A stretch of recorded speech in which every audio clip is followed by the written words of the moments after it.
Hello बच्चों, कैसे हो आप। आज हम कक्षा 5 गणित की वर्कशीट हल करेंगे। उप विषय हिस्से और पूरे की जानकारी। तो चलिए वर्कशीट हल करते हैं। प्रश्न 1, दिए गए चित्रों को कितने बराबर हिस्सों में बांटा गया है। बच्चों, आप देख सकते हैं कि यहाँ पर 3 चित्र दिए गए हैं। आपको इन चित्रों को देखकर बताना है कि इन्हें कितने बराबर हिस्सों में बांटा गया है। पहला चित्र है झंडे का। आप देख सकते हैं झंडे को 3 हिस्सों में बांटा गया है, 1 2 3। तो यहाँ हम 3 लिखेंगे। दूसरा चित्र है पिज्जा का। पिज्जा को कितने बराबर हिस्सों में बांटा गया है, 1 2 3 4 5 6 7 8। तो यहाँ 8 लिखेंगे। तीसरा चित्र है चॉकलेट का। चॉकलेट को कितने बराबर हिस्सों में बांटा गया है, 1 2 3 4 5 6। तो यहाँ 6 लिखेंगे। तो आपने देखा, हमने यहाँ लिखा है कि इन्हें कितने कितने बराबर हिस्सों में बांटा गया है। झंडे को 3, पिज्जा को 8 और चॉकलेट को 6 बराबर हिस्सों में बांटा गया है। चलिए आगे बढ़ते हैं। प्रश्न 2, नीचे दी गई आकृतियों को निर्देशानुसार हिस्सों में बांटो। तो बच्चों, यहाँ पर कहा गया है कि नीचे कुछ आकृतियाँ दी गई हैं, आपको नीचे दिए गए निर्देशानुसार इनको बांटना है। क में एक आकृति दी गई है वर्ग की। वर्ग को 4 बराबर हिस्सों में बांटो। तो यहाँ इस वर्ग को आप 4 बराबर हिस्सों में बांट सकते हैं। इस प्रकार आप इस वर्ग को 4 बराबर हिस्सों में बांट सकते हैं, या इस प्रकार भी आप इसे 4 बराबर हिस्सों में बांट सकते हैं। ख, वृत्त को 8 बराबर हिस्सों में बांटो। तो यहाँ वृत्त को आप इस प्रकार 8 बराबर हिस्सों में बांट सकते हैं। चलिए आगे बढ़ते हैं। प्रश्न 3, एक त्रिभुज को 3 बराबर हिस्सों में विभाजित किया गया है। दूसरे त्रिभुज को आप अलग तरीके से 3 बराबर हिस्सों में विभाजित करो। तो बच्चों, यहाँ चित्र में आप देख सकते हैं, जैसे कि कहा गया है कि एक त्रिभुज को 3 बराबर हिस्सों में विभाजित किया गया है। इस वाले त्रिभुज को 3 बराबर हिस्सों में विभाजित किया गया है। अब दूसरे त्रिभुज को भी आप अलग तरीके से, जैसा ये किया गया है ऐसा नहीं, दूसरे तरीके से 3 बराबर हिस्सों में विभाजित करेंगे। तो इस प्रकार हम इस दूसरे त्रिभुज को 3 बराबर हिस्सों में विभाजित कर सकते हैं। चलिए आगे बढ़ते हैं। प्रश्न 4, एक वृत्त को 8 बराबर हिस्सों में बांटा गया है। आप चित्र में देख सकते हैं कि वृत्त को 8 बराबर हिस्सों में बांटा गया है। अब यहाँ पर कुछ वाक्य हैं। पहला, वृत्त के 1/8 हिस्से में पीला रंग भरो। तो यहाँ हम 1/8 एक हिस्से में पीला रंग भरेंगे। दूसरा, वृत्त के 2/8 हिस्सों में लाल रंग भरो। तो 2 हिस्सों में हम लाल रंग भरेंगे। तीसरा, वृत्त के 3/8 हिस्से में हरा रंग भरो। तो 3 हिस्सों में हरा रंग भरेंगे।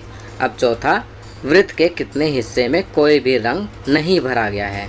तो आप देखकर बता देंगे आसानी से कि 2 हिस्सों में हरा रंग नहीं भरा गया है। तो इन 2 हिस्सों को हम कैसे लिखेंगे, 2/8 हिस्से जिनमें हरा रंग नहीं भरा गया है। चलिए आगे बढ़ते हैं। प्रश्न 5, एक आयत को 6 बराबर हिस्सों में विभाजित किया गया है। बाकी 3 आयतों को आप अलग अलग तरीके से 6 बराबर हिस्सों में विभाजित करो। तो बच्चों, यहाँ पर आप देख सकते हैं कि एक आयत को 6 बराबर हिस्सों में इस प्रकार विभाजित किया गया है। बाकी के जो 3 आयत हैं, हम इन्हें अलग अलग तरीके से 6 बराबर हिस्सों में विभाजित करेंगे। इस आकृति को हम इस प्रकार 6 हिस्सों में विभाजित करेंगे। नीचे वाली इस आकृति को इस प्रकार हम 6 हिस्सों में विभाजित कर सकते हैं, और लास्ट वाली आकृति को इस प्रकार 6 बराबर हिस्सों में विभाजित कर सकते हैं। चलिए आगे बढ़ते हैं। जीवन कौशल दान। दान, किसी ज़रूरतमंद व्यक्ति की कोई वस्तु देकर सहायता करना। तो यहाँ पर कहा गया है कि किसी व्यक्ति को जो ज़रूरतमंद हो उसे कोई वस्तु देकर सहायता करना दान कहलाता है। पहला, क्या आपने किसी व्यक्ति को किसी ज़रूरतमंद व्यक्ति की मदद करते देखा है? यदि हाँ, तो किसे? उसने क्या वस्तु देकर मदद की? 2 उदाहरण दें। तो बच्चों, यहाँ पर आपको कोई भी 2 उदाहरण देने हैं जिसमें आपने देखा हो किसी व्यक्ति ने किसी की मदद की। आपको उनका नाम लिखना है, जिसकी मदद की उनका भी नाम लिखना है, और क्या वस्तु दी ये भी लिखना है। आपकी सुविधा के लिए मैं यहाँ लिख रहा हूँ। पहला, मेरे पिताजी जिन्होंने मदद की। किसकी मदद की? एक बूढ़ी औरत की। क्या वस्तु दी? खाना खिलाया। दूसरा, मेरे चाचा जी किसकी मदद की? बुजुर्ग आदमी की। क्या वस्तु दी? सर्दियों में कंबल देकर। इसी प्रकार आप भी अपने परिवार के सदस्य या किसी भी व्यक्ति जिसको आपने मदद करते देखा उनका उदाहरण यहाँ पर लिख सकते हैं। चलिए आगे बढ़ते हैं। दूसरा, नीचे कुछ ऐसे स्थानों के नाम दिए हुए हैं जहाँ कुछ विशेष वस्तुएं दान की जा सकती हैं। सोच कर लिखें यहाँ क्या वस्तु दान की जा सकती है। तो बच्चों, नीचे एक तालिका दी हुई है जिसमें स्थान दिए गए हैं और आपको वस्तुएं लिखनी है कि इन स्थानों पर क्या वस्तु दान की जा सकती है। क्रम संख्या 1 में अस्पताल, तो अस्पताल में हम क्या दान कर सकते हैं? दवाइयाँ। दूसरा, विद्यालय, विद्यालय में क्या दे सकते हैं? किताबें, फर्नीचर, कॉपियाँ इत्यादि। तीसरा, अनाथालय, अनाथालय में हम कपड़े दान कर सकते हैं। चौथा, वृद्धाश्रम, वृद्धाश्रम में हम क्या दे सकते हैं? उपहार, कपड़े या खाने पीने की चीज़ें। पांचवा, रोटी बैंक, तो रोटी बैंक में हम क्या दान कर सकते हैं? बचा हुआ खाना। आप इनके अलावा भी अन्य वस्तुओं के नाम लिख सकते हैं जो आपको उपयुक्त लगे कि इन स्थानों पर दान की जा सकती हैं। चलिए आगे बढ़ते हैं। संस्कारशाला, छोटी छोटी पर बड़ी बातें। उठो, जागो और तब तक नहीं रुको जब तक लक्ष्य प्राप्त ना हो जाए। ऐसा कहना था स्वामी विवेकानंद जी का। तो स्वामी विवेकानंद जी ने क्या कहा है? उठो, जागो और तब तक नहीं रुको जब तक लक्ष्य प्राप्त ना हो जाए। अर्थात आपको तब तक मेहनत करते रहना है जब तक कि आपको अपने लक्ष्य की प्राप्ति ना हो जाए। खाना पीना, दलिया, खिचड़ी इत्यादि कोई भी हल्का भोजन खाना और दूध का सेवन करना। गतिविधि, आँखों को बंद करके विभिन्न वस्तुओं के आकार, लंबाई व तल इत्यादि का अनुमान लगाना।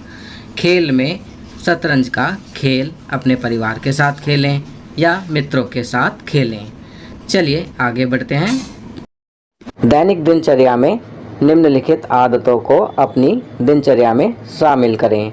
नीचे कुछ आदतें दी गई हैं, इन्हें आप अपनी दैनिक दिनचर्या में शामिल करेंगे। कौन कौन सी हैं? अपने माता पिता का अभिवादन करके अपने दिन की शुरुआत करें। अपने दांतों को दिन में 2 बार ब्रश करें। प्रतिदिन स्नान करें। खूब पानी पिएं और संतुलित आहार लें।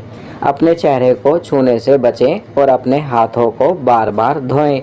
अपना गृह कार्य समय पर पूरा करें। तो ये कुछ अच्छी आदतें दी गई हैं जिन्हें आपको अपनी दैनिक दिनचर्या में शामिल करना है। तो बच्चों, ये वर्कशीट यहाँ कंप्लीट होती है। अगर ये वीडियो आपको अच्छी लगी तो इसे लाइक एंड शेयर ज़रूर करें। अन्य विषयों पर बने हमारे लेटेस्ट वीडियोस को देखने के लिए चैनल को सब्सक्राइब करना ना भूलें और देखते रहिए हमारा channel knowledge kingdom. Thank you.